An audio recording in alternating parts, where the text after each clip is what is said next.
Meanwhile, swaggering before Odysseus's hall, the suitors were competing at the discus throw and javelin, on the level measured field.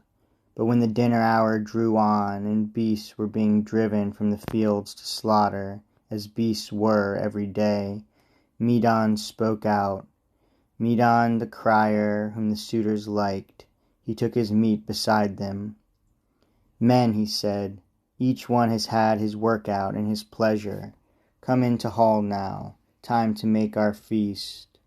Are discus throws more admirable than a roast when the proper hour comes? At this reminder they all broke up their games and trailed away into the gracious timbered hall. There, first, they dropped their cloaks on chairs, then came their ritual, putting great rams and fat goats to the knife, pigs and a cow too, so they made their feast. During these hours Odysseus and the swineherd were on their way out of the hills to town. The forester had got them started, saying, "Friend, you have hopes, I know, of your adventure into the heart of town today. My lord wishes it so, not I. No, I should rather you stood by here as guardian of our steading. But I owe reverence to my prince, and fear he'll make my ears burn later if I fail. A master's tongue has a rough edge.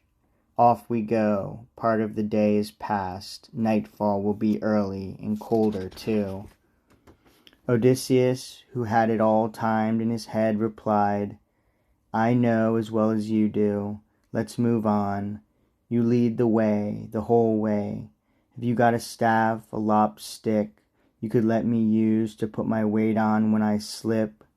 This path is hard going," they said. Over his shoulders he slung his patched up knapsack, an old bundle tied with twine. Eumaeus found a stick for him, the kind he wanted, and the two set out, leaving the boys and dogs to guard the place. In this way good Eumaeus led his lord down to the city, and it seemed to him he led an old outcast, a beggar man, leaning most painfully upon a stick, his poor cloak all in tatters, looped about him. Down by the stony trail they made their way as far as Clearwater, not far from town, a spring house where the people filled their jaws. Ithacos, Neritos, and Polyctor built it, and round it on the humid ground a grove, a circular wood of poplars grew. Ice cold in runnels from a high rock ran the spring, and over it there stood an altar stone to the cool nymphs, where all men going by laid offerings.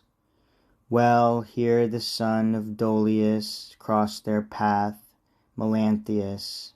He was driving a string of choice goats for the evening meal, with 2 goatherds beside him, and no sooner had he laid eyes upon the wayfarers than he began to growl and taunt them both so grossly that Odysseus's heart grew hot. "Here comes one scurvy type leading another. God pairs them off together every time. Swineherd, where are you taking your new pig, that stinking beggar there, licker of pots?